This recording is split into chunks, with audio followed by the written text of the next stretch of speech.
Ke bawah Duli Yang Maha Mulia Paduka Seri Baginda Sultan Haji Hassan Al-Bolkiah Muizzaddin Wad Daulah, Ibni Almarhum Sultan Haji Omar Ali Saifuddin Sa'adul Khairi Waddin, Sultan dan Yang di-Pertuan Negara Brunei Darussalam berangkat menyertai para jemaah untuk menunaikan sembahyang sunat hajat dan bacaan kunut nazilah bagi memohon perlindungan dan keselamatan untuk rakyat dan negara Palestin. Majlis berlangsung di Jamiah Sri Hassan Al-Bolkiah, Kampung Kiarong.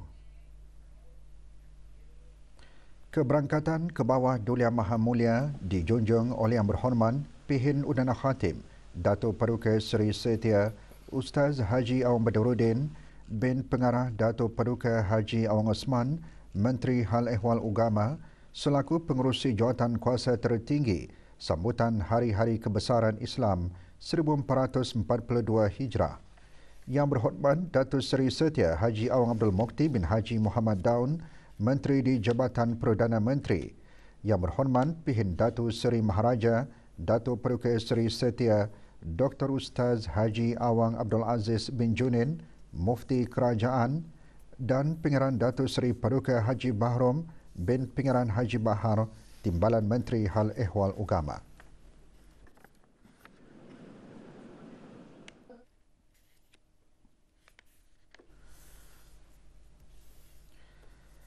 Berangkat sama paduka-paduka anak anda ke bawah Duli Yang Maha Mulia, Duli Yang Teramat Mulia Paduka Seri Pengeran Muda Mahkota, Pengeran Muda Haji Al-Muhtadi Billah, Menteri Kanan di Jabatan Perdana Menteri, Duli Yang Teramat Mulia Paduka Seri Pengeran Muda Abdul Maling, dan Duli Yang Teramat Mulia Paduka Seri Pengeran Muda Abdul Matin. Asyhadu an la ilaha illallah.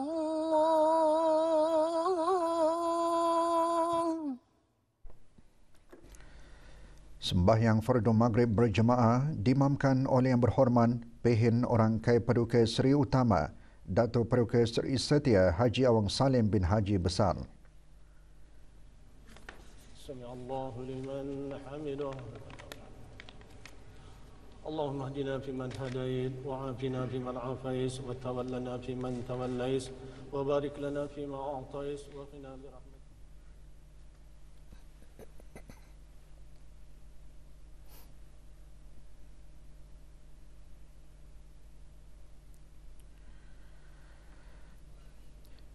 Ini diikuti dengan sembahyang sunan hajan memohon perlindungan dan keselamatan untuk rakyat dan negara Palestin yang dimamkan oleh Yang Berhormat Pihin Orang Kaya Paduka Seri Utama Datuk Paduka Seri Setia Haji Awang Salim.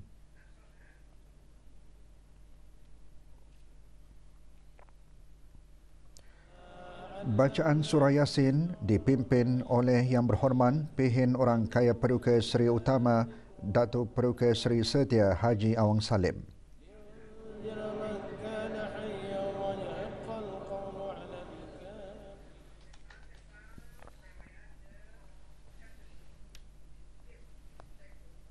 Sembahyang sunan hajan dan bacaan doa kunut nazilah bagi memohon perlindungan dan keselamatan untuk rakyat dan negara Palestin juga diadakan di masjid-masjid di daerah Blain, daerah Tutong dan daerah Temburong.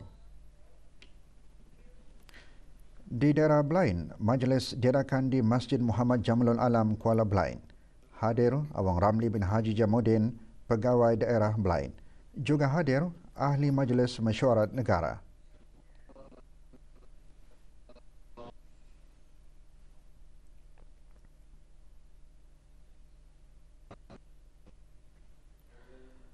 Manakala Masjid Hassan Al-Bolkiah Pekan Tutong menjadi tumpuan majlis di daerah Tutong. Menyertai jemaah Awang Ajmin bin Haji Maludin, pemangku pegawai daerah Tutong, juga menyertai Ahli Majlis Mesyuarat Negara.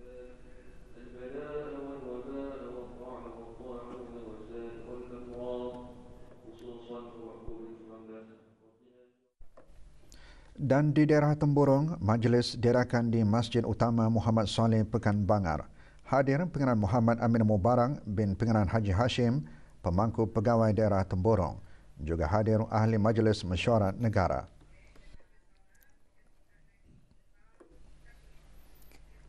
Usaha menangani ancaman dadah tetap menjadi tanggungjawab antarabangsa dan memerlukan usaha serantau dan antarabangsa yang sepadu. Perinciannya seketika nanti, teruskan bersama kami.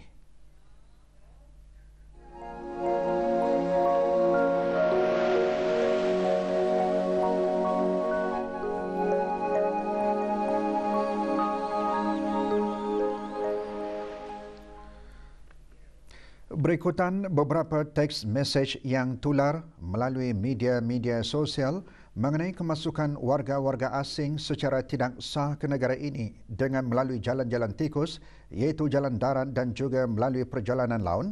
Pasukan Polis Diraja Brunei menegaskan bahawa maklumat yang tular itu adalah palsu dan tidak sahih. Menurut pemangku pengarah Jabatan Siasatan Jenayah Pasukan Polis di Raja Brunei, ketika ini pihak polis melalui Balai Polis Bandar Seri Begawan sedang menjalankan siasatan dan berhasil menahan 2 orang suspek lelaki dan perempuan tempatan bagi membantu siasatan. Kes disiasat di bawah Seksyen 505 Kanun Hukuman Jenayah Penggal 22 iaitu pernyataan yang mendatangkan khianat awam yang mana jika sabit kesalahan akan diberi hukuman penjara selama 5 tahun beserta denda, dan di bawah Seksyen 34 Akta Ketenteraman Awam Penggal 148 iaitu menyebarkan laporan yang salah atau membuat kenyataan yang salah yang boleh menyebabkan ketenteraman awam terganggu, yang mana jika sabit kesalahan akan diberi hukuman penjara selama 3 tahun beserta denda. 6 kes aktif COVID-19 masih mendapatkan rawatan di Pusat Pengasingan Kebangsaan. Kementerian Kesihatan dalam siaran akhbarnya mengenai perkembangan terkini situasi jangkitan COVID-19 di negara Brunei Darussalam memaklumkan tiada kes jangkitan baharu dicatatkan hari ini. Sementara itu, jumlah keseluruhan kes 236 dengan kes sembuh 227.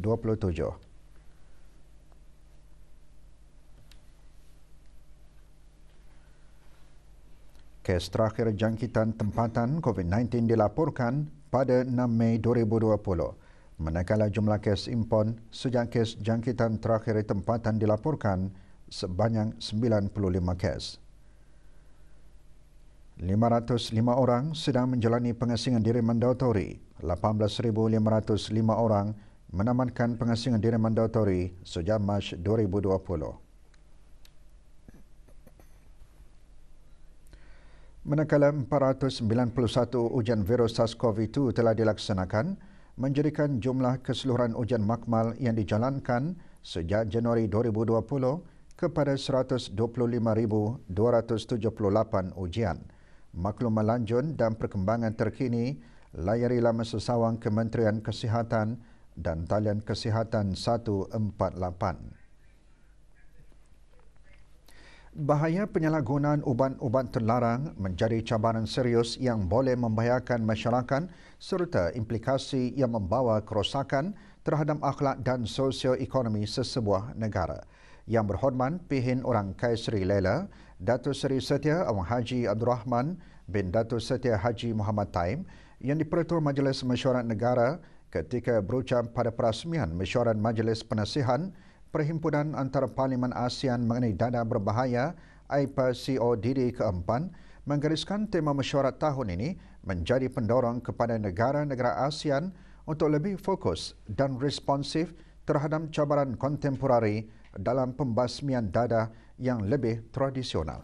Yang berhormat selaku Presiden AIPA ke-42 juga berkata Pejabat Bangsa-Bangsa Bersatu mengenai dadah dan jenayah UNODC berperanan memberikan kerjasama kepada AIPA tentang kemerosotan ekonomi disebabkan pandemik COVID-19 dalam peningkatan pengeluaran, perdagangan dan penggunaan dadah. Justru cabang perundangan ASEAN penting untuk melihat ke hadapan dan menyedari cabaran yang mendatang ini untuk membolehkan ASEAN membincangkan langkah-langkah pencegahan yang lebih baik.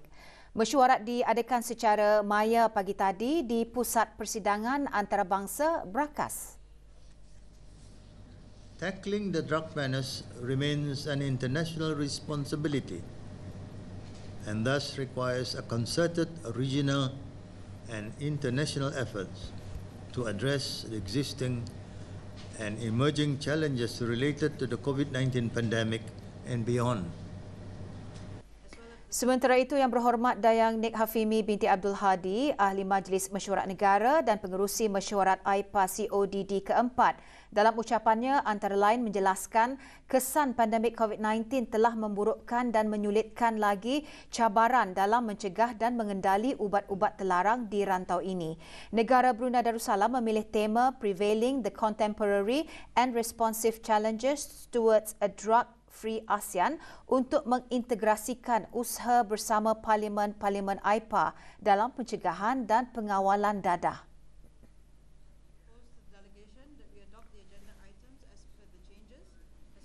Sesi berakhir pada sebelah petang dengan mempersetujui sebuah laporan yang ditandatangani oleh Ketua-Ketua Perwakilan Parlimen AIPA untuk diluluskan di peringkat Perhimpunan Agung AIPA ke-42 di bawah Komiti Sosial pada bulan Ogos nanti yang akan dihoskan oleh negara Brunei Darussalam secara dalam talian.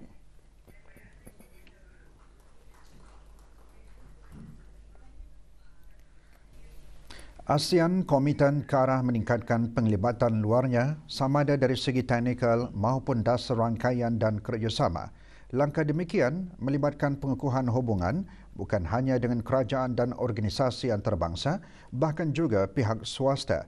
Dengan kerjasama bersepadu ASEAN, ia akan mencapai kemajuan yang lebih baik.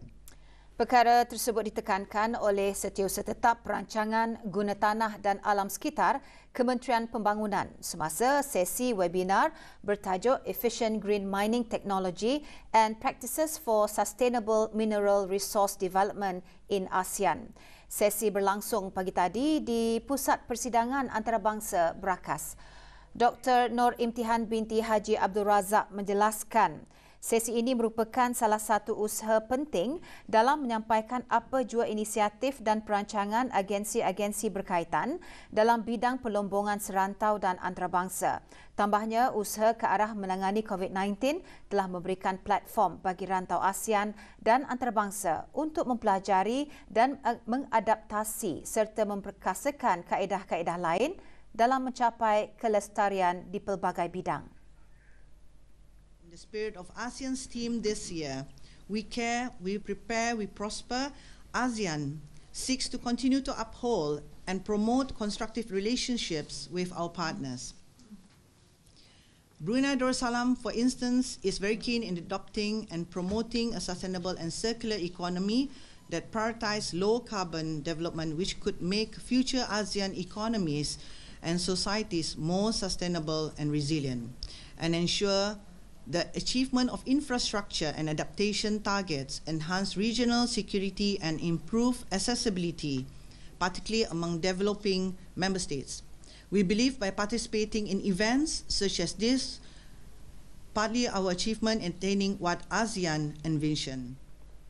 Sesi 2 hari ini dianjurkan oleh negara Brunei Darussalam di bawah program ASEAN Mineral Cooperation Action Plan bagi ASEAN Senior Official Meeting on Mineral ASOM dan dibiayai oleh ASEAN Plus 3 Cooperation Fund APTCF. Webinar mengumpulkan pakar-pakar dari dalam dan luar negara yang menyampaikan tajuk-tajuk berkaitan tema dengan penekanan kepada aktiviti-aktiviti pelombongan lestari dan hijau dari perspektif pengalaman dan amalan terbaik. Ia juga dihadiri oleh wakil-wakil yang dijemput dari negara-negara ahli ASEAN, ASEAN Plus 3, ASEAN Secretariat, organisasi-organisasi antarabangsa, CAMCF, JOG-APMEC dan CCOP, peserta-peserta dari kementerian dan jabatan, akademik dan juga syarikat pelombongan. Ujian swab di Kompleks Sukan Hospital Raja Isteri Pengeran Anak Saleha, talian nasihat kesihatan 148 dan pusat-pusat vaksinasi COVID-19 akan ditutup sementara pada 31 Mei ini. Menurut siaran akhbar Kementerian Kesihatan, penutupan sementara perkhidmatan tersebut adalah sempena dengan sambutan ulang tahun Angkatan Bersenjata di Raja Brunei ke-60.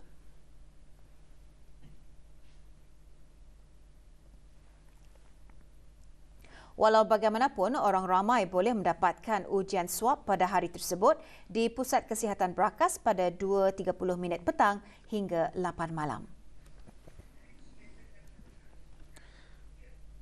Pusat pendermaan darah masih mengalami stok bekalan darah yang rendah dan memerlukan semua jenis darah dengan segera bagi kegunaan pemindahan darah pesakit-pesakit di semua hospital-hospital kerajaan. Justru bantuan berterusan orang ramai dalam sama-sama meningkatkan stok bekalan darah di Pusat Pendermaan Darah adalah sangat-sangat diharapkan dan dihargai.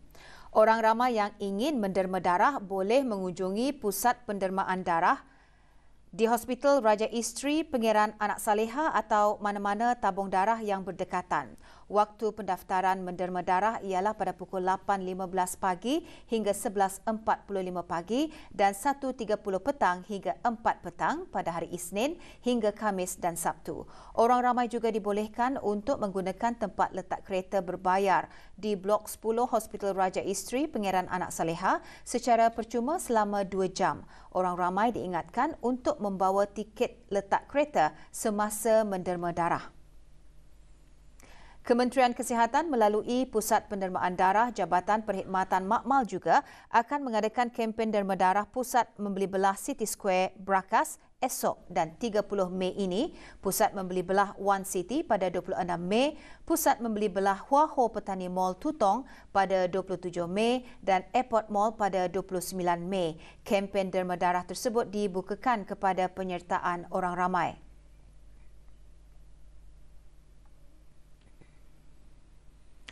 Untuk maklumat lanjut atau membuat tempahan bagi mengadakan kempen derma darah, hubungi Pusat Pendermaan Darah melalui talian 224-2424 sambungan 5745 atau 6001 atau 6002 atau email kepada bloodbank@moh.gov.pn dan diikuti Pusat Pendermaan Darah di Instagram dan Facebook @bloodbanks.repas. Punca kejadian dan jumlah kerugian dari kebakaran sebuah rumah di Kampung Anggara Desa pagi tadi masih dalam penyiasatan. Bagaimanapun, tidak ada korban jiwa dilaporkan dalam kejadian itu. Kejadian dilaporkan berlaku kira-kira pukul 8.15 pagi tadi. Menurut Jabatan Bomba dan Penyelaman, 4 buah jentera bersama 16 orang anggota bomba dari Balai Bomba Brakas, Balai Bomba Union Operasi Wanita dan bantuan air dari Balai Bomba Brebi dikejarkan ke tempat kejadian. Kebakaran berjaya dikawal dalam masa 10 minit. Rumah tersebut didiami oleh 5 penduduk tetap dan seorang warga negara Malaysia.